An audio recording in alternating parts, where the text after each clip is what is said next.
कैसे हैं आप लोग? मोबाइल कहाँ है आप लोग का? देखो बैग में है, पाउच बना लिए एक ठो। खराब हो जाएगा ना नहीं तो बैग में, या पॉकेट बैग में अलग से रखना। चलिए, क्या पढ़े अभी तक? क्या पढ़ लिए?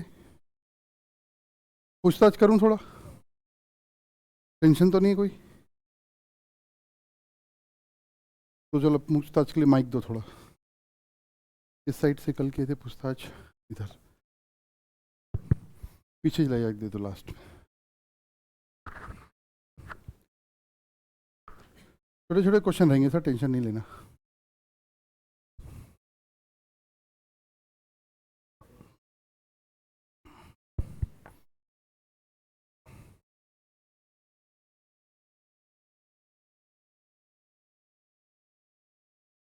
कल आए थे सर आप? Yes sir. ठीक है सर। तो कल जो पढ़े थे उसको रिवाइज वगैरह किए? Yes sir. ठीक है, तो मेरे को ना सर केवल आप टैक्स रेट बता दीजिए, बस सीधा सिंपल। इसका tax rate, default tax regime.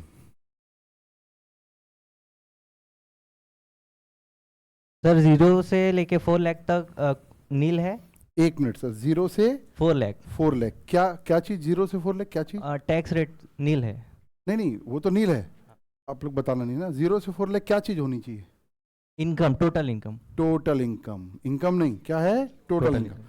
तो टोटल इनकम 0 से, टोटल इनकम 0 से 4 लाख तक है, तो टैक्स का रेट इस रेंज में नील है। ठीक है सर? 4 to 8 लाख हाँ 5%। ठीक है सर। 8 to 12 10%। इसके बाद तो याद अपने आप हो जाएगा आई थिंक, बता दो फिर। 12 to 16 15%। हम्म 16 to 20 20%। हम्म 20 to 24 25 25। हम्म अबाउट 24 लाख हम्म 30%। इसका मतलब 4 लाख का गैप, 5% का इधर गैप। इसको याद करना बड़ा आसान है। क्या सही है? वेरी गुड सर, बाजू में दीजिए। हर 4-4 लाख के गैप पे कितना परसेंट बढ़ते जा रहा है? ये पहला फाइनेंस एक्ट है जिसमें इतना कंफर्टेबल कर दिया इन्होंने। इसके पहले ऐसा नहीं था। ओल्ड टैक्स रिजिम में देख लीजिए, रेट कहाँ है, 5 आता है, फिर अचानक 20 आ जाता है। ये बहुत ही स्मूथ बनाया इन्होंने, बढ़िया है। ठीक है ना? वेरी गुड सर, बढ़िया बताया आपने। आप पढ़ के आए सर कल जो पढ़ाए थे? Yes sir. ठीक है, तो मेरे को सर बताओ, तुरंत निकाल के बताना, 26 लाख रुपए अगर किसी की टोटल इनकम है तो इस स्लैब के हिसाब से टैक्स कितना आएगा? आप लोग निकाल सकते हो, बताना मत बस। 3,60,000। 3,60,000। ओके, सही है क्या? पक्का? ठीक है, वेरी गुड सर, बाजू में दीजिए सर। देखो भाई, 24 लाख के ऊपर कितना है? 30%। जिनको नहीं समझ में आ रहा है तो 26 में से 24 हटा दो, तो कितना बच गया? 2 लाख। 2 लाख पे कितना परसेंट लगाना पड़ेगा? 30%। तो ये आ गया 60,000। और यहां तक का तो शायद हम, अगर आप निकालोगे तो याद हो गया होगा। तो जब भी 24 लाख से ऊपर है ना, तो सीधा सीधा 3 लाख वैसे ही याद, बार बार निकालो याद हो जाएगा। प्रेजेंटेशन की बात नहीं कर रहे हैं अभी अपन। तो इसमें हम 3 लाख जोड़ेंगे तो 3,60,000। ठीक है, हाँ जी बाजू में, हाँ सर बाजू में, बाजू में। उनसे नहीं पूछा ना सर? सर कल आए थे ना sir? No sir, first day. अच्छा फर्स्ट डे है, ठीक है, फिर इनको दे दो। तो कल कल का लेक्चर पर देखे भी नहीं हो? ठीक है, कवर कीजिएगा जल्दी इसको, है ना? कोई डाउट है तो मेरे से पूछना। आप आए थे ना सर? जी सर। ठीक है सर। मेरे को सर ये रिबेट क्या होती है सर, बताइए ना। रिबेट जो भी जानते हो। किसी की टोटल इनकम 12 लाख या उससे कम है तो उनको हाँ रिबेट मिलती है। बिल्कुल सही है, डिफॉल्ट टैक्स में एकदम सही बोला इन्होंने। जिसकी टोटल इनकम, थोड़ा सिंबॉलिकली लिखता हूं, is less than equal to 12 lakh. क्या सिंबल सही लिखा हूं? तो उस केस में केवल इंडिविजुअल एसेट को पढ़ेंगे अपन। केवल किसको मिलती है? इंडिविजुअल। वो भी कैसा होना चाहिए? रेसिडेंट। एनआरआई नहीं चलेगा, एनआर नहीं चलेगा। तो उनको रिबेट मिलती। कितनी मिलेगी बाद में बात करते हैं। ठीक है, बाजू में दीजिए सर। सर सरचार्ज के बारे में कुछ बताइए ना। सर सरचार्ज लगता है 50 लाख के ऊपर से टोटल इनकम रहे तो उस पर सरचार्ज लगता है। बिल्कुल करेक्ट है sir. If total income is more than 50 lakh then surcharge लगेगा। अलग अलग रेट है, वो भी हम देख लेंगे। ठीक है सर, तो दोनों एक साथ आ सकता है क्या सर? दे दो सामने, तो बाजू में दे दो। हाँ, दोनों एक साथ आ सकता है क्या? किसी क्वेश्चन में रिबेट भी है और सरचार्ज भी है? नहीं सर, ऐसा नहीं हो सकता। ऐसा नहीं हो सकता। नहीं। क्या दोनों नहीं आ रहा है, ऐसा हो सकता है? हाँ सर, हो सकता कब है। होगा? सर अगर किसी की इनकम 12 लाख से कम है हम्म, तो ऐसा हो सकता है। जिसमें नहीं हो सर, सकता सर, 12 से कम है तो रिबेट आ जाएगा ना। अभी तो बात हुई ना मतलब, सर, 12 से कम है तो रिबेट मिलेगा ना सर। 12 से ज़्यादा है और 50 से कम है। हाँ, आप सोच सही रहे थे, मेरे को मालूम है, बोल गलत रहे थे, लेकिन बोलने और लिखने पे नंबर मिलता है। सही सही सोच के गलत गलत लिख दिया, नंबर मिलेगा क्या? एक बार ये चल जाएगा, गलत गलत सोच के सही सही लिख दिया, एक बार चल जाएगा। सही है ना? और बेस्ट और सिंपल क्या होता है? सही सोचो और सही लिखो। ठीक है, तो जिनकी इसके तो ऊपर निकल गई है और इसके तक रीच नहीं की है, 50 लाख तक है, तो उसमें ना तो रिबेट मिलना ना सरचार्ज। ठीक है सर, बाजू में दीजिए सर। तो सर जिसको ना रिबेट लगी ना सरचार्ज, तो एक एग्जांपल अगर मैं निकालूं एक ठोक, तो 20 लाख का निकाल सकता हूं। तो इसका बताइए सर, टैक्स कितना आएगा? रिबेट आएगा क्या इसमें? नहीं आएगा, सरचार्ज भी नहीं आएगा, तो टैक्स कितना आएगा? ऊपर स्लैब भी दिख रहा है, बताओ। 2 लाख। सही बोल रहे हैं क्या? 2 लाख आएगा और कोई टैक्स नहीं लगेगा। हेल्थ एंड एजुकेशन से 4% वो लगेगा। ठीक है, तो ये 4% किस अमाउंट पर लगता है? Tax amount. Tax on total income जो निकालेंगे तो वो माइनस रिबेट, इफ एनी, अगर है तो रिबेट माइनस होगी, और अगर सरचार्ज है तो जुड़ेगा, और फिर 4% लगेगा। मतलब सिंपल लैंग्वेज बोले तो 4% आखिरी में लगता है, लास्ट में। ठीक है सर? ठीक है। ओके, बाजू में दीजिए सर।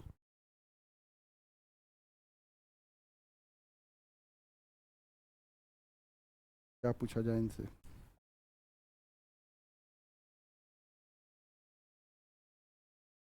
सर मेरे को ऑप्शनल टैक्स रिजीम में 80 इयर्स और मोर, इनका टैक्स स्लैब बताइए।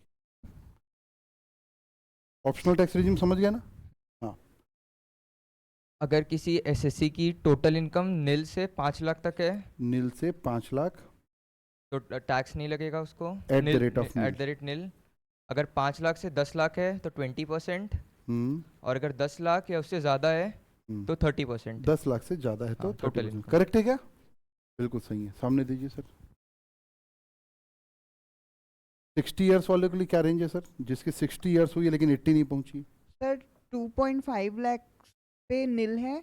0 से 2.5 2.5 लाख तक नील है। यस सर, 2.5 लाख से 5 लाख पे 5%, 5%, 5 लाख से 10 लाख पे 10%। 10%। सही है क्या? देखो, मना कर रहे हैं सब। 10 वाला तो क्राइटेरिया ही नहीं है क्या? क्या है? देख के बताओ चलो। एक बार सर, वापस लिखवाना चाहते लिखवा सकते हैं। सीनियर सिटीजन पे ये देखो सर, लिखा हूं मैं 60 इयर्स। सर 3 लाख तक नील है। हटा दूं इसको फिर पूरा? हाँ बताओ फिर से। सर 3 लाख तक नील है। हाँ 3 लाख टू 5 लाख पे 5%, हाँ, 5 to 10 पे 20%, 20। ठीक है, और 10 के अबव 30%। 30%। तो बताओ सर, 12 लाख रुपए पे कितना टैक्स आएगा इसमें? निकाल के निकालना सबको है, बताना इनको है ना।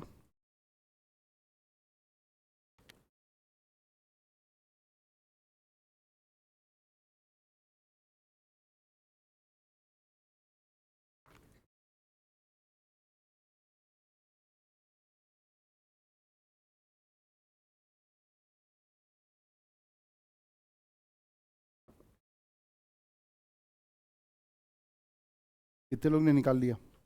बताना नहीं, बताएंगे यही। बैठ जाओ सर, बैठ के निकालो आराम से।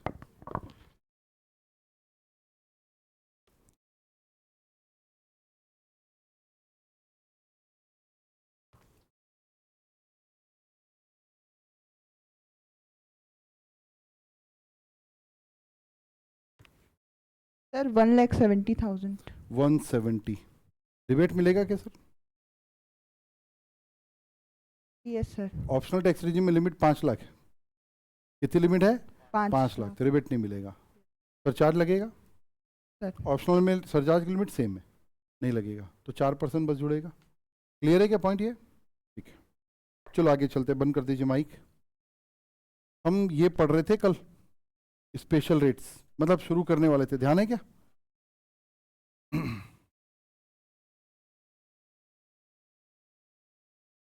पेज नंबर 1.25 निकाल लीजिए।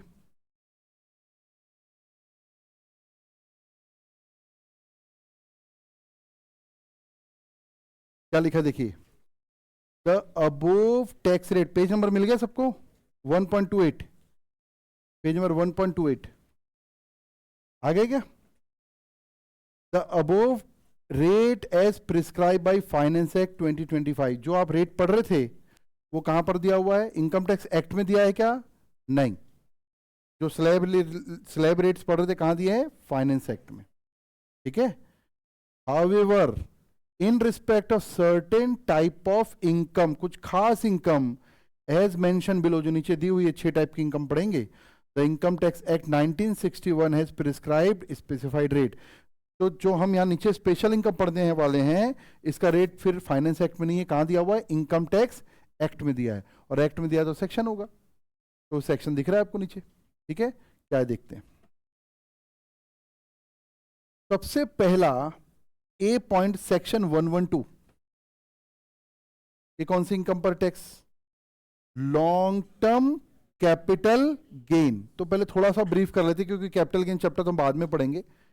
कैपिटल गेन क्या होता है? कोई ना कोई आपने एसेट बेची होगी तभी तो कैपिटल गेन होगा। कैपिटल गेन कैसे होगा? मैंने एक जमीन खरीदी 50 लाख की, और वो जमीन 60 लाख रुपए की वैल्यू मैंने बेच दी, ये है कैपिटल गेन। क्या समझ में आ रहा है? कितना कैपिटल गेन हुआ? 10 लाख। अब अगर वो जमीन मैंने अभी 6 महीने पहले खरीदी और अभी बेची, तो ये गेन शॉर्ट टर्म कहलाता है। और मैं 2 साल 3 साल 4 साल 5 साल पहले खरीदी और अभी बेचा, तो ये कैपिटल गेन लॉन्ग टर्म कहलाता है। तो लॉन्ग टर्म होगा कोई भी कैपिटल गेन या शॉर्ट टर्म होगा, ये इस बात पर डिपेंड करता है कि उस एसेट को आपने कितने समय होल्ड करके रखा था। होल्ड करने का मतलब जिस दिन खरीदा और जिस दिन बेचा, उसका ड्यूरेशन।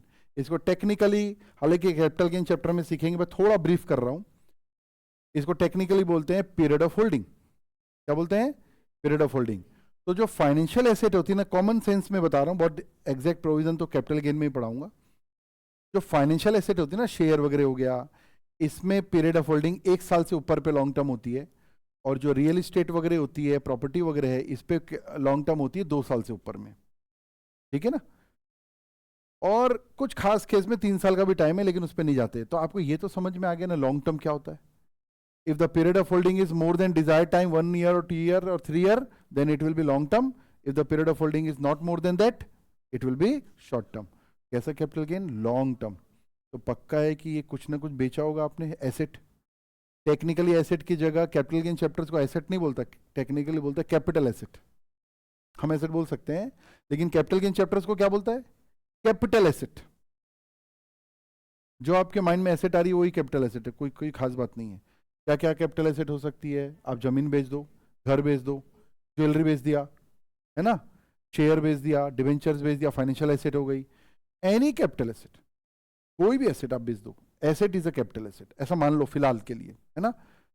चलो, तो लॉन्ग टर्म कैपिटल गेन, लेकिन कौन सा कैपिटल गेन छोड़कर? Other than long term capital gain taxable as per section 112A and mention in 2 below. नीचे कुछ 112A दिया है क्या? देखो तो जरा, नीचे मेंशन है क्या? मतलब 112A में भी कुछ कैपिटल गेन है, इसके लिए स्पेशल सेक्शन है। अच्छा बताओ, कैपिटल एसेट कितने टाइप की हो सकती है? मैंने थोड़ा तो समझाया आपको, कितने टाइप की हो सकती है, क्या लगता है? हजारों टाइप की हो सकती है। जब मैं एसेट बोलूंगा, हर एसेट कैपिटल एसेट है, तो एसेट तो हजारों टाइप की हो सकती है, वो गिनती नहीं है। एसेट मतलब क्या? एसेट मैं ना तो आपको टेंजिबल भी नहीं बोला, इंटेंजिबल भी हो सकती है। तो क्या आपके बात समझ में आई कि एसेट तो कितनी भी हो सकती है वैरायटी, है ना। जस्ट आपको थोड़ा सा समझना बात को। 112A बनाया है केवल ये 3 एसेट के लिए, पढ़ेंगे बाद में। 3 एसेट के लिए दिख रहा होगा आपको, इक्विटी शेयर वगैरह दिख रहा होगा, यूनिट्स दिख रही होगी। और एसेट कितने टाइप के होते हैं? बहुत सारी हो सकती है। तो केवल खास 3 एसेट को बेचने से अगर कैपिटल गेन हुआ तो कौन से सेक्शन में आएगा? 112A में। और इसके अलावा कोई भी कैपिटल एसेट बेचने से हुआ कैपिटल गेन तो किस में आएगा? 112 में। ब्रॉड सेक्शन कौन सा जो ज्यादा कवरेज कर रहा है? 112 है। स्पेसिफिकली दिया है कि यही एसेट बेचा है तो ठीक है। तो चलिए, तो आपने क्या वर्डिंग समझ पा रहे? Long term capital gain. कौन सा लॉन्ग टर्म कैपिटल गेन? उसको छोड़कर जो नीचे 112A में दिया है, छोड़ दिया भाई। Arising from transfer of capital asset. Transfer मतलब क्या? सिंपल लैंग्वेज में बेचना। ये ट्रांसफर वर्ड यूज करते तो हम भी करेंगे तो बेटर है। हम एसेट बोलते हैं, ये कैपिटल एसेट वर्ड यूज कर रहा है, चलेगा ना? Transfer of capital asset. हालांकि बहुत जोर अभी मैं नहीं दूंगा तो भी चलेगा, क्योंकि ये तो कैपिटल गेन में पढ़ाऊंगा मैं। फिर भी शुरू से अपन एक थोड़ा सा लेवल लेके चलें। ट्रांसफर ऑफ कैपिटल एसेट, ठीक है? तो इसमें टैक्स का रेट क्या है देखो आप। लेकिन उससे पहले मैं एक क्वेश्चन पूछना है आपसे मेरे।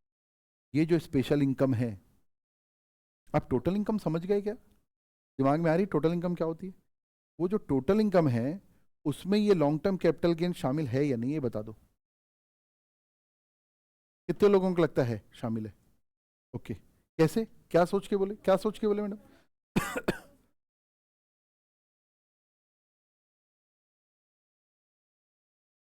क्योंकि कैपिटल गेन निकालते समय 5 हेड लेते हैं और 5 हेड में एक हेड कौन सा है? Capital gain. तो शामिल है ही ना। लेकिन ये बोल रहा है इसका रेट अलग है और स्लैब रेट हम अलग पढ़ रखे हैं। इसका मतलब है कि टोटल इनकम में जब ये शामिल है तो मेरे को इनमें से इस इनकम, अगर स्पेशल इनकम है तो उसको हटाना पड़ेगा, उस पर ये जो रेट दिया ये लगाना पड़ेगा, और बचे हुए पे कौन सा रेट लगाऊंगा?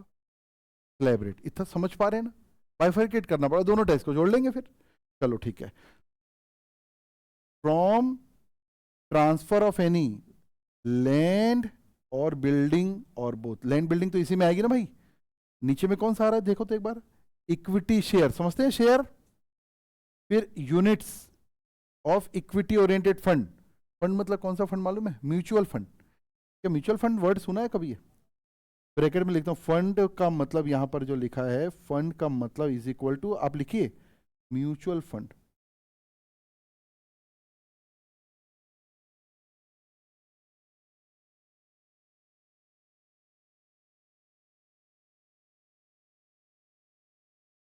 म्यूचुअल फंड वो आपने सुना होगा ना, SIP, ये सब म्यूचुअल फंड में ही होता है। बट उसके बारे में थोड़ा डिटेल में बाद में बात कर लेंगे, ठीक है? ऐसा ही एक और यूनिट्स होती है बिजनेस ट्रस्ट की। हालांकि हमारे कोर्स में नहीं, बस 3 एसेट है। मेन तो है इक्विटी शेयर, ये तो समझते हो आप, ठीक है? तो 112 में क्या दिया हुआ है? लैंड बिल्डिंग और बोथ बाय एनी इंडिविजुअल। कौन बेच रहा है? इंडिविजुअल। और HUF समझते हैं? ग्रुप। कोई ऐसी एसेट है जो पुश्तैनी है, बंटवारा नहीं हुआ है, तो उसका मालिक कौन है भाई? फैमिली। तो फैमिली को इनकम टैक्स क्या बोलता है? Hindu undivided family. अगर बंटवारा हो गया, डिवाइड हो गई, तो फिर जो जिसके हिस्से में आएगी वो इंडिविजुअल ओनर हो जाएगा। तो HUF भी बेच सकती है प्रॉपर्टी, है ना? Being a resident acquired before 23 जुलाई 2024। अब ये इतनी कहानी क्यों लिख दिया, मैं आपको समझाता हूं। 23 जुलाई 2024 एक ऐसी इंपॉर्टेंट डेट है जिसके बाद कैपिटल गेन कैलकुलेशन करने में इनकम टैक्स ने इंडेक्सेशन का बेनिफिट बंद कर दिया। क्या बंद कर दिया? इंडेक्सेशन का बेनिफिट बंद कर दिया। अब ये क्या चीज आ गई इंडेक्सेशन बेनिफिट? मैं आपको एक एग्जांपल से लेके चलता हूं, है ना? सब चीज को याद करने की कोशिश मत करना एक है ना? केवल आप अपना एक कॉन्सेप्ट क्लियर करते जाओ, याद करने का काम फिर कर लेंगे। यार इंडेक्सेशन क्या होता है? इंडेक्सेशन को समझाने के लिए मैं बहुत सिंपल एग्जांपल देता हूं आपको, ठीक है? आपने 10 साल पहले एक 25 लाख रुपए की जमीन खरीदी थी। कितने की? कितने साल पहले? और आज उसको आपने बेच दी 26 लाख में। कितना कमाया? क्या वाकई कमाया? आप तो कॉमर्स वाले हो। 1 लाख आपने बोला, लेकिन दिल पे सोचो, आप मैथमेटिकली निकाला। जो 1 लाख निकाला वो मैथमेटिकल है, लेकिन कॉमर्स वाला दिमाग तो आप लगा ही रहोगे, यार ये तो क्या हुआ? 10 साल पहले 25 लाख की क्या वैल्यू थी, आज 26 लाख की क्या वैल्यू है? आपको समझ में आ रहा है? तो हम बोलेंगे सर 1 लाख कमाए जरूर हैं, इनकम दिख जरूर रही है, लेकिन प्रैक्टिकली तो लॉस हुआ है हमारा। उस 25 लाख को मैं सेविंग अकाउंट में भी डाल देता ना, या एफडी कर देता तो उससे ज्यादा कमा लेता। मानते हैं ना? इसका मतलब कैपिटल गेन निकालते समय होता क्या है भाई, पुरानी एसेट की जो है ना, उस समय जो पैसे लगे रहते हैं और आज के पैसे की वैल्यू चेंज हो गई है। तो 25 लाख रुपए उस समय जो लगे थे, क्या उस 25 लाख की वैल्यू आज भी उतनी है? नहीं है ना? तो आपने 26 लाख में बेचा, 26 लाख की तो चलो आज की वैल्यू है, लेकिन 25 लाख की वैल्यू आज कहीं ज्यादा है। तो इनकम टैक्स क्या करता था कैपिटल गेन निकालते समय, उस समय का जो इन्फ्लेशन का रेट है, इन्फ्लेशन समझते हैं ना, दिया हुआ रहता है इनकम टैक्स में, उस समय का इन्फ्लेशन रेट से उसको डिवाइड करता है, इस कॉस्ट को 25 लाख को, और आज के इन्फ्लेशन रेट से मल्टीप्लाई करता है, तो उसकी कॉस्ट क्या करता है, बढ़ा देता है। और उसके कारण उसको निकालने के बाद फिर कैपिटल गेन निकालता है, लॉस भी आ जाता है कई बार। तो ये बेनिफिट लॉजिकल लगा कि नहीं लगा? लॉजिकल लगा। ये बेनिफिट इन लोग 23 जुलाई से बंद कर दिए, तो ये तो गलत। 23 जुलाई से बंद करके इनका कहना है कि हम आपसे इंडेक्सेशन का benefit, now can I use the word indexation benefit, है ना? प्लीज याद करने की कोशिश मत करना, कॉन्सेप्ट पे ध्यान देना। याद तो कर लेंगे, क्या याद तो मैं परसेंट बताता याद हो जाता, उससे कुछ मिलता नहीं आपको, है ना? तो इंडेक्सेशन का बेनिफिट इन्होंने लिया और बोला हम इंडेक्सेशन को हटा देते हैं, सिंपल कर देते हैं, और आपके इनकम टैक्स का जो इस पे टैक्स लगे उसका रेट भी कम कर देते हैं, और थोड़ा छूट दे देते हैं ताकि झंझट खत्म हो जाए, सिंप्लीफाइड हो जाए। कुछ समझ में आ रही क्या बात? तो इन लोग ने बोला भाई एक काम करेंगे, हम इंडेक्सेशन हटा देते हैं और क्या करेंगे, आपसे टैक्स केवल कितना ले लेंगे, 12.5%। दिख रहा है कि नहीं, विदाउट इंडेक्सेशन। लेकिन एक ऑप्शन भी दिया आपको कि पुराने सिस्टम को भी कंपेयर कर लो भाई आप तो, लेकिन ये ऑप्शन केवल किसको दिया, रेसिडेंट इंडिविजुअल एचएफ को। अगर आप 23 जुलाई के पहले ही खरीद लिए थे प्रॉपर्टी और बेच अभी रहे हो, इंडेक्सेशन बेनिफिट खत्म हो गया, लेकिन एक वर्किंग कर लेना, इंडेक्सेशन का बेनिफिट लेकर देखना कितनी कैपिटल गेन आ रही है, नेचुरली कम आएगी। कम आएगी कि नहीं? इंडेक्सेशन के साथ अगर कैपिटल गेन निकालूंगा, विदाउट इंडेक्सेशन निकालूंगा, तो विथ इंडेक्सेशन कैपिटल गेन कम आएगा कि ज्यादा आएगा? विथ इंडेक्सेशन बेनिफिट है ना, तो क्या आएगा, इंडेक्सेशन से कम आएगा। आप टैक्स रेट पुराना वाला दे देना, वो कितना है, 20%। अब इस पूरी कहानी को बाजू में रख दो, जितनी समझ में आई ठीक है, नहीं आई बहुत ठीक है। क्या लिखा है, लोअर। आप 20% टैक्स निकालना, कौन सा, लॉन्ग टर्म कैपिटल गेन का, विथ इंडेक्सेशन वाला, और निकालना विदाउट इंडेक्सेशन में नया रेट, जो कंसेशनल रेट कम कर दिया 12.5%, और इन दोनों में जो कम हो वो पे कर देना। ये क्यों किया इन्होंने, ताकि पुरानी खरीदी हुई एसेट पे एकाएक बेनिफिट न विड्रॉ हो। अब 23 जुलाई के बाद जो एसेट खरीदी जाएगी उसमें तो वैसे ही खत्म हो जाएगा, और वो भी सभी एसेट पे नहीं दिया है बेनिफिट। किस पे दिया देखो जरा, लैंड और बिल्डिंग, लैंड बिल्डिंग पर दिया, और सबको नहीं दिया, केवल किसको दिया, इंडिविजुअल एचएफ, और सभी इंडिविजुअल एचएफ को भी नहीं दिया जो हो रेसिडेंट, मतलब एनआरआई, कंडीशन दिया। और ये कंडीशन में आप आ गए तो चलो आपको ऑप्शन दे रहा है, और अगर नहीं आए तो from transfer of other capital asset और अदर सिचुएशन, तो रेट फिर नया रेट तो आपको पता ही क्या है, इसको अलग अलग कर देना। ये है 12.5%, और इंडेक्सेशन बेनिफिट तो अब वैसे भी बंद हो गया। वैसे भी हमारा प्रीवियस ईयर क्या है, 25-26, और ये जो डेट है कौन से प्रीवियस ईयर की है, पिछले। तो ये प्रॉब्लम पिछले ईयर के एग्जाम में आ रही थी कि देखना पड़ता था कि ट्रांसफर कब हुआ है, इसके पहले हुआ तो इंडेक्सेशन देना है, इसके बाद हुआ है तो हमारे को जो भी क्वेश्चन आएगा कौन से फाइनेंशियल ईयर का आएगा, प्रीवियस ईयर बोलता हूँ, 25-26, तो उसमें तो डेट वैसे भी आनी नहीं है। लेकिन ये क्लॉज पता होना चाहिए। लेकिन ऐसी एसेट जमीन लैंड ऐसी तो बेच सकते हो ना जो बेच अभी रहे हो 25-26 में, लेकिन खरीदे थे पहले, इसके पहले 23 जुलाई 2024। अब इसमें आपको मैं मानता हूं कि 25-30% समझ में आया होगा। तो अभी तक माइंड में कितना रखना है ये बता देता हूं। आपको माइंड में रखना है कि 112A को छोड़कर, वाली एसेट को छोड़कर, जो भी कैपिटल गेन होगा लॉन्ग टर्म, उस पे टैक्स रेट है विदाउट इंडेक्सेशन 12.5%।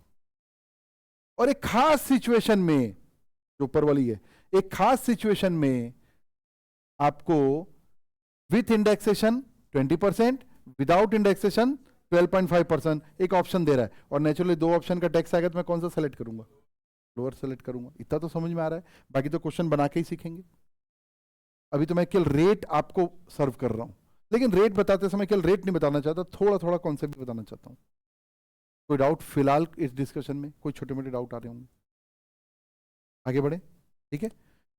तो ज्यादा समझने का टारगेट अभी मत लेना। उसके बाद एक और दिया है,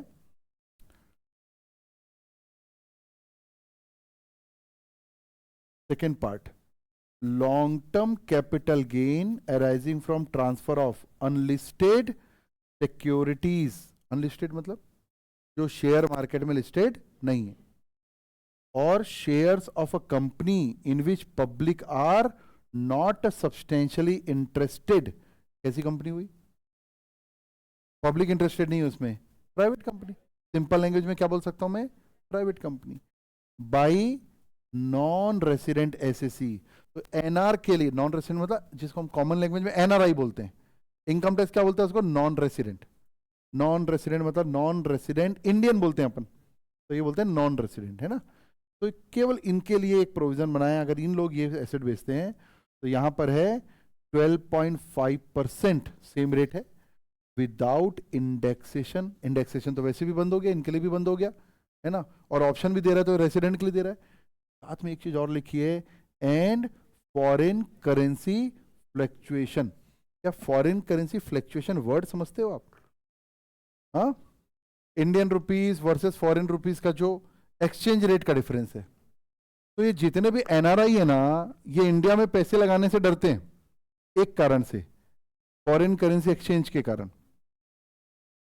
पता लगा $1,00,000 भेजा है यहां पर, सुनना थोड़ा है ना, इट्स इंटरेस्टिंग पॉइंट। $1,00,000 भेजा, और अपन थोड़ा सुविधा के लिए मैं आपको डॉलर का रेट ऐसा करता हूं ताकि आप कैलकुलेट जल्दी करें। पहले $1,00,000 भेजा था, 50 रुपए रेट चल रहा था उस समय, है ना? तो कितना रुपए इंडिया पहुंच गया उसका? 50 लाख, है ना? सिंपल फिगर इसलिए ले रहा हूं ताकि कैलकुलेट जल्दी करें।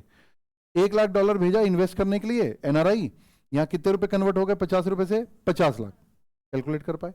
50 लाख किसी कंपनी में लगा दिया, बढ़िया, उसका शेयर का रेट बढ़ गया, समझ रहे? और शेयर रेट बढ़ बढ़ के 50 लाख रुपए का हो गया उसका 70 लाख रुपए, बढ़िया कमा लिया वो। तो इनकम टैक्स बोलती है भाई तुम कमाए हो इंडिया से तो टैक्स दो। ठीक है, भी दे देते हैं, निकालो टैक्स। तो बोले 70 लाख में बेचा, 50 लाख रुपए खरीदा था। विजुअलाइज कर पा रहे हैं, है ना? थोड़ा सा मैं लिख के बताना चाहता हूं, मेरे को लग रहा है कई लोग खो गए इधर उधर। कुछ नहीं, वही लिख रहा हूं जो बोल रहा था, लिख रहा हूं। $1,00,000 इंडिया में भेजा, और 50 रुपए के हिसाब से यहां बन गए 50 लाख रुपए। क्या सही है? कंपनी में लगाया वो हो गया 70 लाख रुपए। इनकम टैक्स बोली भैया कमाए हो इंडिया से, टैक्स दो। सही बात है। तो कितना कमा लिया? 20 लाख रुपए। इससे जो भी टैक्स करे टैक्स लगे, जो सिस्टम है। अब बोला यार चलो बढ़िया कमा लिया, अब मैं कमा के 70 लाख रुपए को अपनी कंट्री में वापस ले जाता हूं। तो जब वापस ले जाने गया तो उस समय पता लगा डॉलर का रेट हो गया 100 रुपए। सही है ना? रेट 100 कैसे हो गया उसमें मत जाना, आप जल्दी कैलकुलेट करें, इसलिए 100 रुपए किया। 100 रुपए, तो अब कितना डॉलर लेके जाएगा वापस वो? 70 लाख रुपए है उसके पास, कितना डॉलर लेके जाएगा? हाँ, सबको बताना है ये, $70,000। थोड़ा इसके बारे में सोचो ना भाई।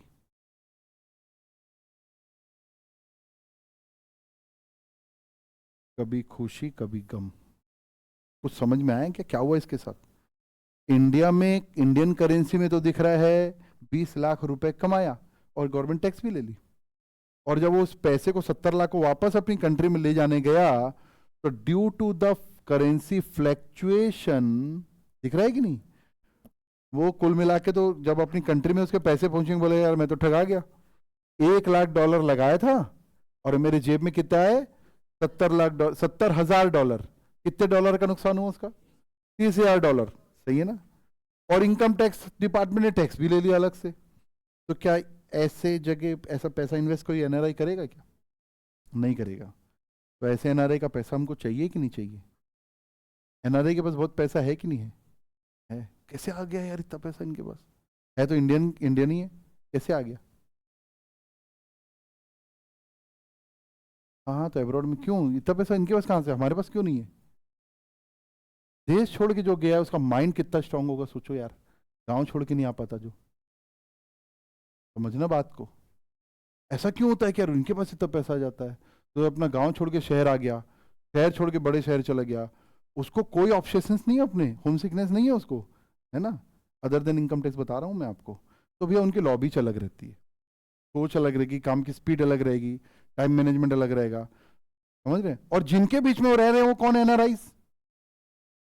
भाई यहाँ जाके वहाँ कैसे रहते होंगे? इंडियंस के बीच में रहते होंगे, तो वो जो इंडियंस रह रहे हैं उन लोग कौन है?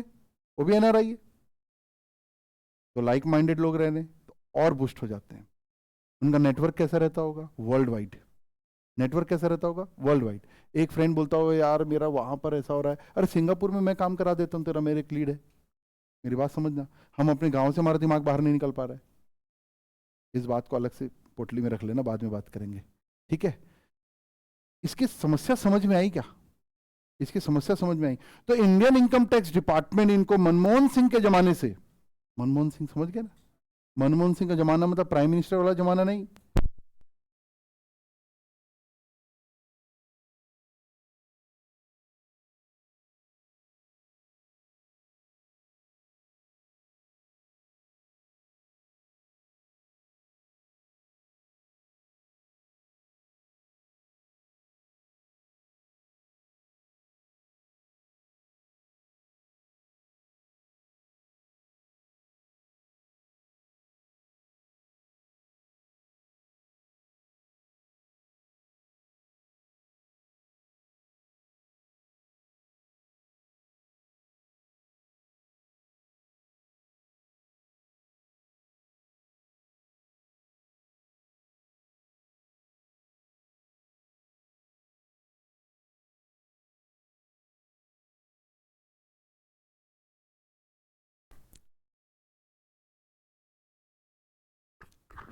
आवाज आ रही? ठीक है। तो मनमोहन सिंह का जमाना मतलब कौन सा जमाना? जब वो फाइनेंस मिनिस्टर थे, तो ये प्रॉब्लम एड्रेस हुई होगी ना। तो तब से, अभी कहानी क्यों सुना रहा था मैं आपको, ये बताता हूँ। तब से इंडियन इनकम टैक्स डिपार्टमेंट इनको फॉरेन करेंसी फ्लैक्चुएशन की बेनिफिट देती है कि जो फ्लैक्चुएशन होगा वो हम आपको एडजस्ट करके देंगे। कैसे देंगे उसको छोड़ दो, ये बात समझ में आ गई ना? तो अब वापस से प्रोविजन में आओ। क्यों मैं इतनी देर से आपको ये कहानी सुना रहा हूँ? कैपिटल गेन में क्वेश्चन के साथ बताऊंगा, ठीक है? देखो प्रोजेक्टर चालू करना।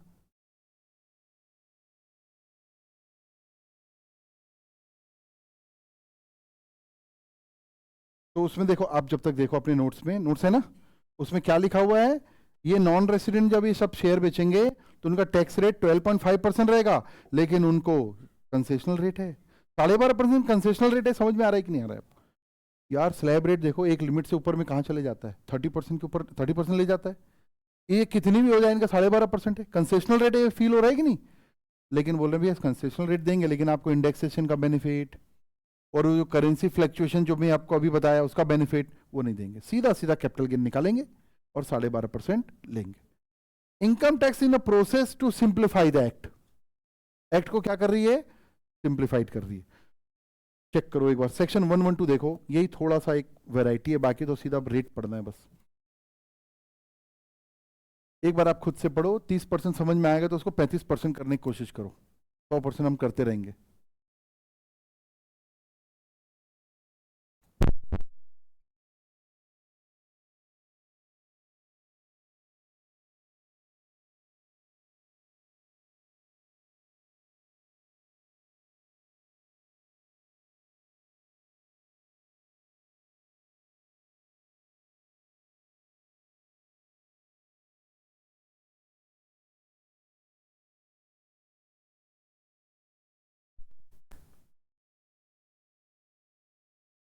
हाँ जी भाई, मतलब ट्रिप हो जाता है क्या? इन्वर्टर रखा है ना? हाँ ठीक है। हाँ जी भाई, तो 112 पढ़ लिया आपने? 35-40% समझ में आया कि नहीं आया? अच्छा, अब रेट क्या याद रखना ये बता देता हूँ। Long term capital gain other than long term capital gain given under section 112A will be taxable at the rate of 12.5%। एक सिंपल लैंग्वेज में बोलो तो ऐसा बोल सकता हूं, सही है ना। लेकिन अगर कोई लैंड बिल्डिंग है और रेसिडेंट एचयूएफ इंडिविजुअल ने बेची है, जिसको उसने 23 जुलाई 24 के पहले खरीदा था, तो उसके पास एक विद इंडेक्सेशन 20% का टैक्स ऑप्शन आ जाता है। पॉइंट समझ रहे हैं? और एनआर को छोड़ दो, इसका क्वेश्चन बाद में देखेंगे, है ना। इतना तो क्लियर हो गया। अब आ गया 112A। ये तो बड़ा सिंपल है। 112A कौन से एसेट के लिए है? 3 एसेट। इक्विटी शेयर तो समझते ही होंगे पक्का आप, है ना। दूसरा यूनिट्स मतलब म्यूचुअल फंड की यूनिट्स। लेकिन एक लाइन लिखी है, units of equity oriented fund. ये म्यूचुअल फंड कंपनी करती क्या है, कोई आइडिया? हाँ सर बताइए प्लीज।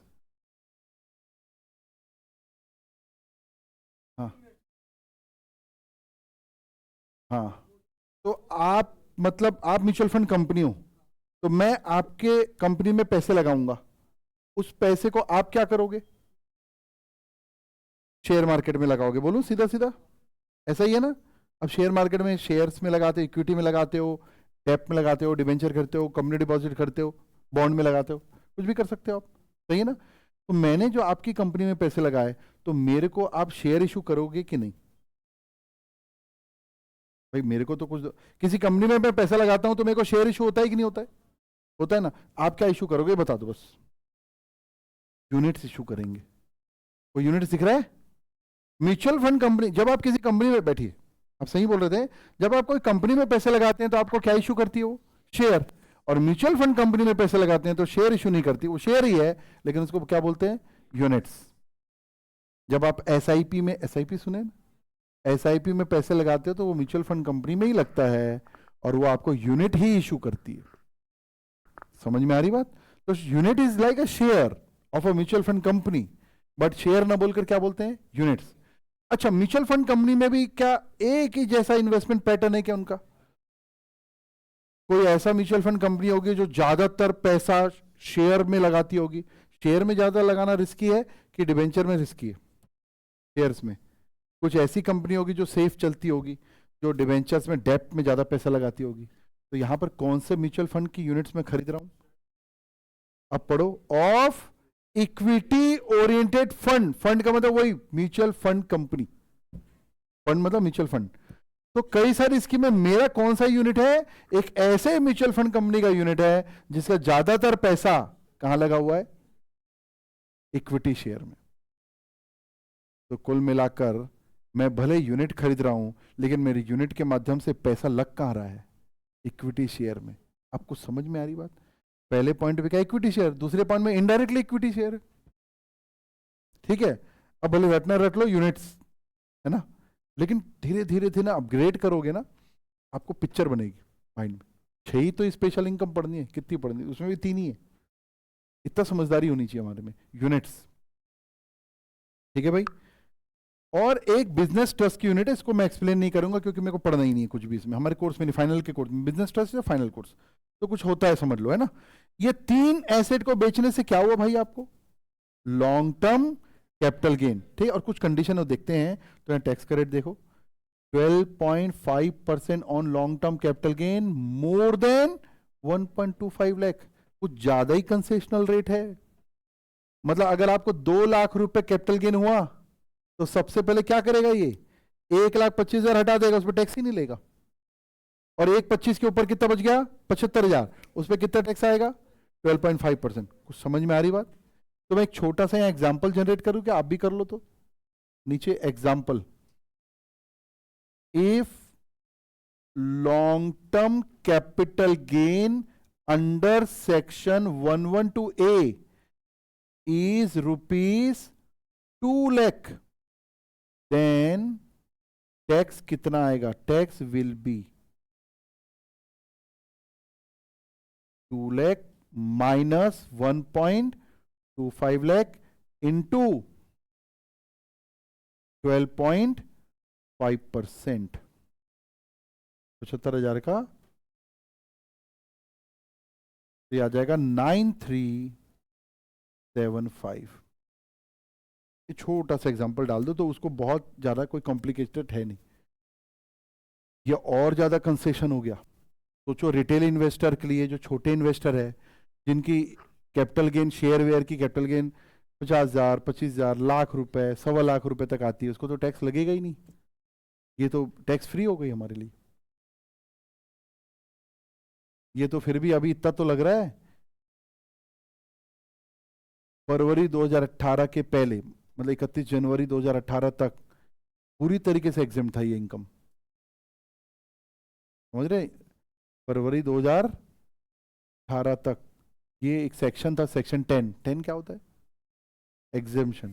सेक्शन 1038, उसमें ये इनकम अभी 12.5 तो लगा रहे हैं, उसमें लिखा हुआ था 100% एग्जेम्प्ट। वो सेक्शन लाया था चिदम्बरम ने, चिदम्बरम समझिए, और काफी सक्सेसफुल हुआ था ना। तो वो सेक्शन इसलिए लेके आए थे ये, ताकि लोग यहाँ पैसे लगाएं शेयर मार्केट में और लंबे समय तक बने रहें, तभी तो लॉन्ग टर्म होगा ना। लगाए निकाले में कौन सा कैपिटल गेन होगा? Short term. और लगा के थोड़ा लंबे साल भर पड़े रहोगे तो लॉन्ग टर्म। तो लोग पैसे लेके तो आए, लेकिन लेके जल्दी से जाए नहीं। तो जब इंडिजिनियस मार्केट का शेयर का पैसा, लोगों का पैसा ज्यादा आपके शेयर मार्केट में लगेगा, तो आपका शेयर मार्केट स्ट्रांग होगा कि नहीं होगा? उस सेक्शन के थ्रू इन्होंने ये ले आया था। क्या कि इसके पहले हमारा शेयर मार्केट बड़ा ही ऐसा था कि फॉरेन इन्वेस्टर पैसा निकाले, हमारा शेयर मार्केट टूट जाता था। लेकिन अभी रिसेंटली अगर थोड़ा बहुत आपने इंटरेस्ट होगा, आपको तो दिखा होगा, फॉरेन इन्वेस्टर हमारे यहाँ से पैसे निकाले, हमारे शेयर मार्केट को कोई फर्क नहीं पड़ा। तो सक्सेसफुल हुआ वो स्कीम, वेरी सक्सेसफुल। और अब क्योंकि इनकम टैक्स को लगता है, गवर्नमेंट को लगता है कि नहीं यार, अब काफी पैसा हमारे पब्लिक का हमारे शेयर मार्केट में आ गया, अब इतना कोई डर की बात नहीं है, तो उन्होंने स्लाइटली टैक्स लगाना शुरू किया। स्लाइटली मतलब 1,25,000 तक वालों से तो नहीं लेंगे, और उसके ऊपर भी लेंगे तो कितना? 12.5%। अगर आप देखेंगे जिसकी 2 लाख रुपए कमाई हुई, उसके एवरेज रेट ऑफ टैक्स निकाल के देखो, एवरेज कितना बैठा उसका 2 लाख पे। ये जो टैक्स आया कितना बैठा आपका? टैक्स निकालो, एवरेज रेट क्या बैठा आपका? मतलब 9,375, 2 लाख पे लगे ना अल्टीमेटली, जो भी किया आपने, डिवाइड बाय 2 लाख करके देखो, 4.68%। 2 लाख जिसका है उसका अगर एवरेज रेट निकाले तो मात्र 4 और हाइयर रेट, मैक्सिमम रेट क्या चल रहा है इंडियन इनकम टैक्स का? 30%। कितना आ रहा है एवरेज रेट? 4%। कितना कंफर्टेबल रेट है? कुछ समझ में आ रही बात? इन्हीं कंफर्टेबल रेट पे तो प्रैक्टिस और डिसीजंस लेने हैं अपन को। और अगर हमने केवल रट लिया, हाँ 12.5% है, क्या है क्यों है पता नहीं, फायदा नहीं आएगा। धीरे धीरे अपग्रेड करना है अपने आप को, सोच को अपग्रेड करना है, हर सब्जेक्ट को डिसीजन मेकिंग तक लेके जाना है हमको, ठीक है? चलिए, लेकिन ये क्लियर कर दिया है कि साल भर में, नोट लिखा है, टोटल एग्जेम्पशन किससे ऊपर नहीं हो सकती? 1,25,000। नहीं तो आप क्या करोगे? शेयर बेचा, 2 लाख कमाया, उसमें 1,25 माइनस करके टैक्स निकाल दिया, फिर से कुछ और बेचा, यूनिट्स बेचा, उसमें भी आपने 3 लाख कमाया, फिर 1,25 माइनस कर दिया। ऐसा नहीं चलेगा भाई। साल हम कैलकुलेशन किसके लिए करते हैं? पूरे प्रीवियस ईयर के लिए। तो मैक्सिमम डिडक्शन यहां पर जो एग्जेम्पशन बोलते हैं कितनी मिलेगी? 1,25,000। ठीक है, इंटेंशन भी क्लियर ऑफ, लेकिन कुछ कंडीशन है भाई। ये जितने भी ये जो शेयर्स दिख रहे हैं ना आपको, शेयर्स और यूनिट्स, ये लिस्टेड होना चाहिए। लिस्टेड लिखना मत, ये क्या होना चाहिए? लिस्टेड। लिस्टेड मतलब कहाँ लिस्टेड? स्टॉक एक्सचेंज में। स्टॉक एक्सचेंज में जो शेयर की डीलिंग होती है, तो स्टॉक एक्सचेंज वाले को टैक्स या चार्जेस लेते होंगे कि नहीं लेते होंगे? कि फ्री में करते हैं सब? लेते होंगे ना। उसका नाम है security transaction tax, STT short में बोल सकते हैं। क्या बोलते हैं? नाम से ही समझ में आ रहा है, सिक्योरिटी ट्रांजैक्शन टैक्स। कौन लेता है ये? Stock exchange. तो अगर ये शेयर लिस्टेड होंगे तो वहां कौन सा टैक्स लगा होगा? एसटीटी। तो एसटीटी पेड होना चाहिए बेस में, और वैसे भी वहीं काट के ही पैसा देते हैं, वो पेड होगा ही होगा। तो नीचे लिखा है condition for availing the benefit of this concessional rate. क्या ये वर्ड सही यूज कर रहा है? कंसेशनल रेट है 112 है।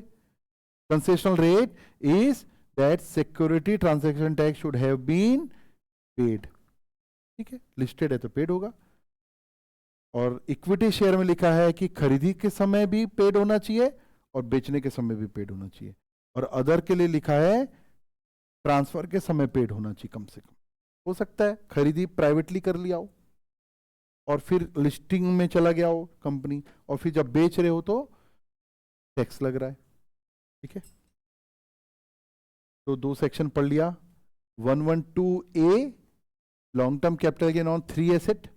If STT paid, the tax rate will be 12.5% over and above 1.25 lakh.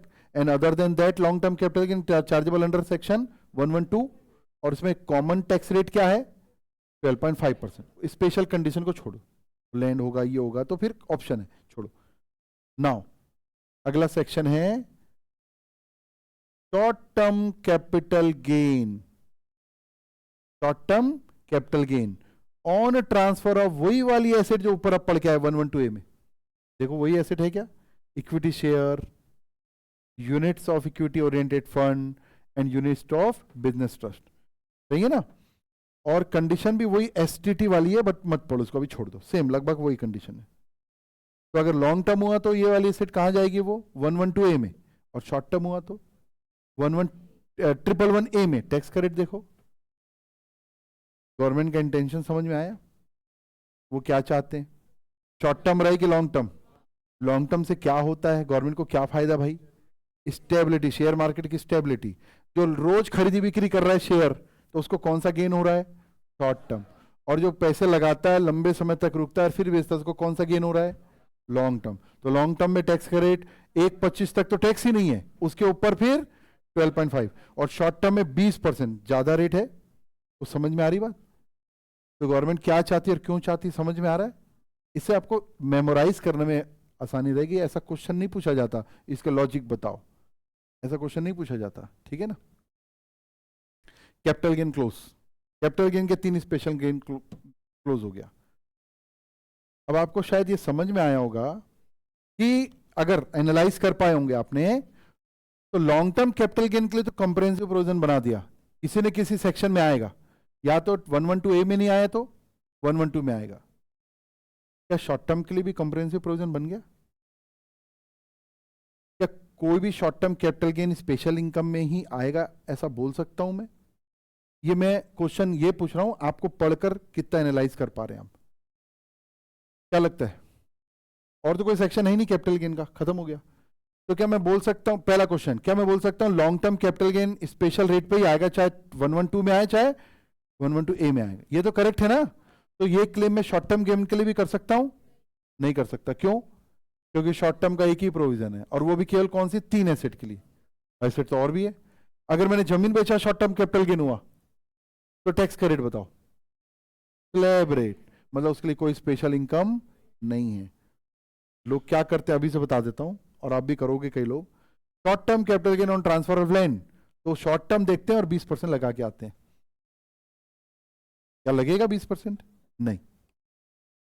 Capital gain close हो गया और 3 इनकम बच गई. स्पेशल इनकम कौन सी है? एक सेक्शन और है 115BB, winning from lottery, crossword puzzles, race, including horse race, card game, other game of any sort, gambling, betting of any form or nature, and other than winning from online game. क्योंकि online game का एक अलग section बना दिया इन्होंने. ठीक है? तो कोई भी विनिंग इनकम, कैजुअल इनकम, तो इसका टैक्स रेट कितना है? 30%. 30% को बोला जाता है मैक्सिमम मार्जिनल रेट. क्या बोला जाता है? आपका स्लैब रेट में सबसे अधिकतम रेट क्या है? 30%. तो 30% of any slab, highest rate is called maximum marginal rate. और एक और सेक्शन 115BB जो कि net winning from online game, इस पे भी टैक्स का रेट कितना है? 30%. और लास्ट सेक्शन 115BBE क्या क्या पूरा पढ़ते हैं, कल तो शॉर्ट में बता दिया था. Unexplained money, unexplained investment, unexplained expenditure etcetera, तो डीम्ड एज इनकम. इसके लिए कई कई सेक्शंस हैं.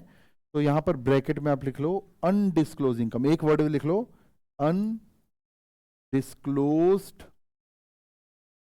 Income. Undisclosed income. Common language में क्या बोलते हैं इसको? Black money. Income tax language में क्या बोलेंगे? Undisclose income. और उसके क्या वैरायटी है. तो अगर ये इनकम पकड़ में आ गई किसी की, तो उसमें टैक्स का रेट है 60%. कितने स्पेशल रेट पढ़ लिए हमने? 6. ठीक है.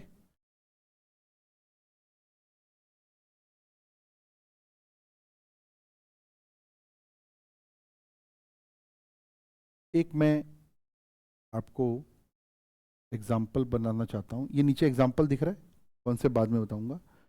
Compute tax liability of mister Ram, है ना, if his total income is 8,20,000 and long term capital gain under section 112 is 6 lakh. मेरा पहला क्वेश्चन है वो 8,20,000 में 6 लाख शामिल है कि नहीं? टोटल इनकम मतलब तो सभी हो गया, है ना, ठीक है। अब ये बताओ इसमें कोई रिजीम तो लिखी नहीं है ना, रिजिम नहीं लिखी है तो कौन सा रिजिम लगाएंगे? डिफॉल्ट, है ना। तो थोड़ा इस एग्जांपल को सॉल्व करते हैं अपन। आप कॉपी में सॉल्व कीजिए, एग्जांपल पेज नंबर डाल दीजिएगा, कॉपी में सॉल्व कीजिए, बनाना है ना सबको। इस फिर मैं थ्योरी बाद में बताऊंगा क्या पढ़ा रहा हूं मैं आपको। एग्जांपल और उसका पेज नंबर डाल दीजिए। टोटल इनकम कितनी भाई? 8 लाख, हाँ जी, 20,000। निकालो, कॉपी निकालो, बनाओ, लिखो।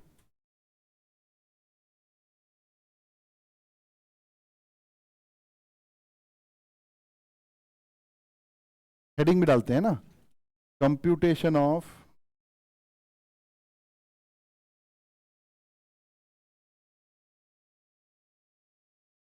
इसमें सॉल्यूशन दिया है क्या? देखो तो, नहीं दिया ना, हाँ ठीक है। Computation of tax liability of, क्या नाम है एसएससी का? Of mister Ram. Mister Ram for the assessment year. Assessment year question में पूछा है क्या? लिखा है क्या? नहीं पूछा रहेगा तो हमको लेटेस्ट ही लिखना है। For the assessment year 26-27 regime लिखा है क्या कोई? तो नहीं पूछा रहेगा, तो नहीं दिया रहेगा तो कौन सी? Default, under default tax regime. इतनी हेडिंग आ गई आपकी। अब एक डबल कॉलम बना लीजिए,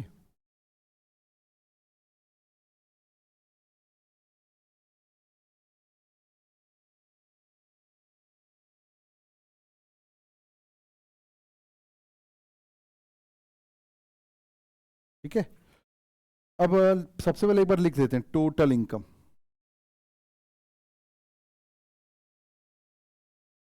टोटल इनकम कितनी है? टोटल इनकम 8,20,000, ठीक है भाई। इस पे टैक्स निकालना है हमको, लेकिन हमको मालूम है 820 में कौन सी कैपिटल गेन है? Long term capital gain under section 112, section भी लिखा है, तो क्या टैक्स रेट वाला है ये? 12.5%। इसमें कोई ऐसा तो लिखा नहीं है जमीन है ये वो, तो चेक करना ही नहीं है। 12.5% निकालेंगे अपन। तो सबसे पहले स्पेशल रेट निकालते हैं। तो पहला निकालते हैं इसमें long term capital gain under section 112। कितने रुपए है ये? 6 लाख। अब ये आगे मत बढ़ना, 6 लाख लिख दिया यहां पर। अब 3-4 लाइन की जगह छोड़ो, बैलेंस इनकम की बात करो। बची कितनी टोटल इनकम में? अदर, जो नॉर्मल रेट से लगाएंगे, 2,20,000। क्या सही है? अब 2,20,000 पे टैक्स कौन से रेट से लगेगा? स्लैब रेट से, जो भी एप्लीकेबल होगा। और आपको दिख रहा है कितना टैक्स आएगा, सही है ना। तो मैं ऐसा लिखता हूं, eight the rate of slab tax कितना आएगा? नील, क्योंकि 4 लाख रुपए तक तो टैक्स लगना ही नहीं है। कोई डाउट? इनकम टैक्स आपको 4 लाख रुपए तक टैक्स नहीं लेने के लिए रेडी है, लेकिन 4 लाख में यूज तो आपने 2 BC किया है, अभी भी अनयूटिलाइज रह गया है कुछ। कितना अनयूटिलाइज रह गया? 180। इस 180 को आप यहां यूज कर सकते हो। कुछ समझ में आया क्या? क्या बेसिक लिमिट समझते? बेसिक एग्जम्पशन लिमिट वर्ड समझते हैं? बताओ, डिफॉल्ट टैक्स रेट में बेसिक एग्जम्पशन लिमिट कितनी है? 4 लाख। 4 लाख में कितनी यूटिलाइज कर लिए? 220। तो 180 रह गई ना भाई अनयूटिलाइज। तो क्वेश्चन क्या स्पेशल इनकम से यूटिलाइज कर सकते हैं? आंसर है यस। शुरू के जो 3 स्पेशल इनकम पड़े हैं, 3 समझ गया ना, कैपिटल गेन के तीनों, उसमें आप बिल्कुल एडजस्ट कर सकते हैं, लेकिन आप केवल ये बेनिफिट केवल रेसिडेंट को मिला है, एनआरआई को नहीं है। कुछ समझ में आ रही बात? क्या नीचे के विनिंग इनकम पे कर सकते हैं एडजस्ट? नहीं। तो ये जो यहां लिखना बेसिक एग्जेम्पशन लिमिट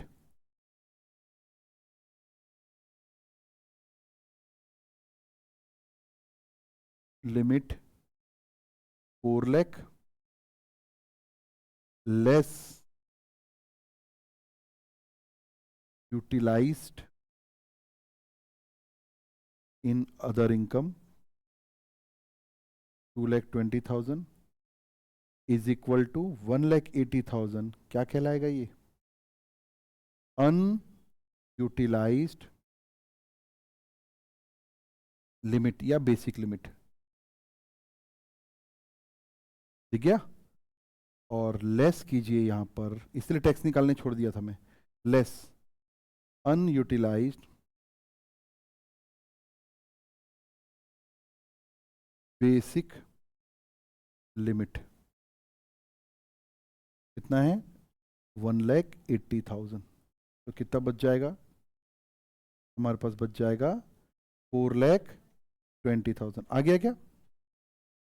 4,20,000. और 4,20,000 टैक्स रेट आप बता दो, एट द रेट ऑफ 12.5%.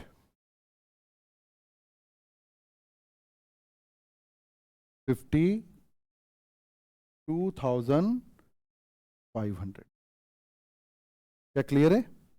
अब ये टोटल टैक्स जो है मेरा आ गया 50 नील है उस पे, तो 52,500.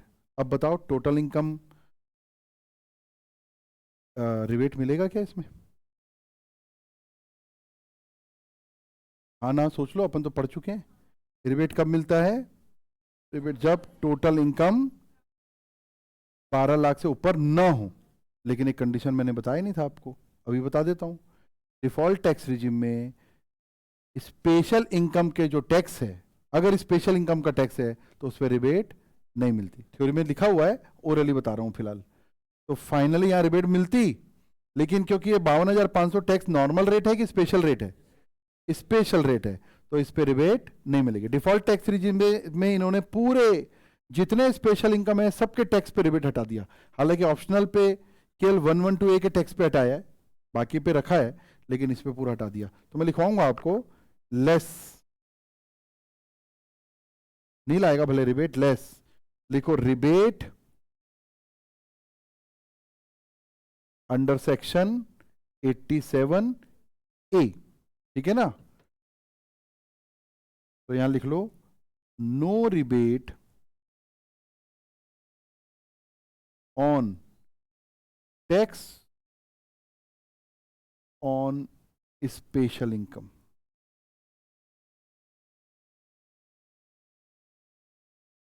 अंडर सेक्शन 112, 112A, 111A, है ना, एक्सेट्रा लिख देता हूं पूरे. क्या मिल जाती रिबेट? तो नील क्यों हुआ है, लॉजिक समझ में आ रहा है? तो अब आपके पास टैक्स आ गया 52,500. अब क्या करना है? ऐड नहीं, सरचार्ज, हाँ सरचार्ज देख लो, लगेगा नहीं, 50 के ऊपर तो है नहीं. तो add health and education cess at the rate of 4%. तो ये आ गया 2,100, और इसको जोड़ लीजिए तो आ गया आपके पास 54,600. तो ये एक कॉन्सेप्ट कंप्लीट हो गया आपका. कॉन्सेप्ट हो गया टैक्स स्लैब के साथ साथ अनयूटिलाइज बेसिक लिमिट का क्या करना है. अब आप उसकी थ्योरी पढ़ के देखेंगे. मैं तो थ्योरी नहीं पढ़ाया, पहले मैंने क्वेश्चन से सिखा दिया आपको. इसको हम बोलेंगे टैक्स लाइबिलिटी. अब प्रोविजन पढ़ेंगे, पहले इसको कंप्लीट करो आप. जो एग्जांपल उसके ऊपर उसका कॉन्सेप्ट लिखा है, तो मैं प्रैक्टिकली आपको बताया. पहले कॉन्सेप्ट क्या, आप पढ़ के देखो उसको. कॉन्सेप्ट में क्या लिखा है, बना लिए क्या? बना ली सब लोग? देखो कॉन्सेप्ट क्या लिखा है. कॉन्सेप्ट लिखा है concept of unutilised basic exemption limit. क्या लाइन समझ में आ रही है आपको? In case of resident individual HF, सबके लिए नहीं है बेनिफिट, रेसिडेंट के लिए, एनआरआई के लिए नहीं है। If balance total income, balance total income मतलब टोटल इनकम में जो स्पेशल इनकम हटाने के बाद जो अदर इनकम बच जाती है, जिसमें आप नॉर्मल रेट लगाने वाले हैं, ब्रैकेट में लिखा है अदर देन स्पेशल इनकम, समझ में आ रहा है, इज लेस देन बेसिक एग्जिम्पशन। हमारी अदर इनकम कितनी थी एग्जांपल पे 220, और बेसिक लिमिट कितनी थी 4 लाख, तो उससे लेस है ना, लेस है, तो क्या होगा, देन अनएग्जॉस्टेड या अनयूटिलाइज, जो बोलना है बोल दो, basic exemption can be used against long term capital gain under section 112 में कर सकते हो, या फिर long term capital gain 112A से कर सकते हो, या फिर short term capital gain 111A से। इन शॉर्ट कैपिटल गेन के तीनों स्पेशल इनकम में से किसी से भी कर सकते हो। अब किसी दिन तीनों आ जाएंगे तो देखेंगे जिसका टैक्स रेट ज्यादा बैठ रहा है उससे पहले एडजस्ट कर देंगे, ऑप्शन दे दिया हमको। तो ये एक बड़ा कॉन्सेप्ट क्लियर हुआ हमारा, concept of unutilise basic exemption limit. Clear हुआ क्या पॉइंट? पक्का? देखो अगला क्वेश्चन आपसे बन जाएगा क्या, होमवर्क दे सकता हूं क्या? Mister X has total income of 16 lakh for the previous 25-26 comprising for the income from house property and interest on fix deposit. वो जो इनकम है उसमें हाउस प्रॉपर्टी की इनकम है और इंटरेस्ट ऑन फिक्स डिपॉजिट है, तो कोई स्पेशल इनकम दिखी क्या? हाँ जी, एनी स्पेशल इनकम नहीं है, तो नॉर्मल रेट लगाना है, स्पेशल इनकम का चक्कर ही नहीं है। कितनी है total income? 16 lakh. Compute the his tax liability for assessment year 25, 26, 27 assuming his age is 45 age है तो क्या होगा बताओ? 63 होगा तो 82 होगा। Assuming that mister X has exercise the option to shift out या opt out default tax regime. कुछ समझ में आया? कौन से रिजीम में बनाना है? ऑप्शनल ओल्ड टैक्स रिजीम, इसलिए तो तीनों एज दिया है। 3 क्वेश्चन है ये, समझ पा रहे हैं? आंसर निकाल लेना, वो तो दिख जाएगा आपको।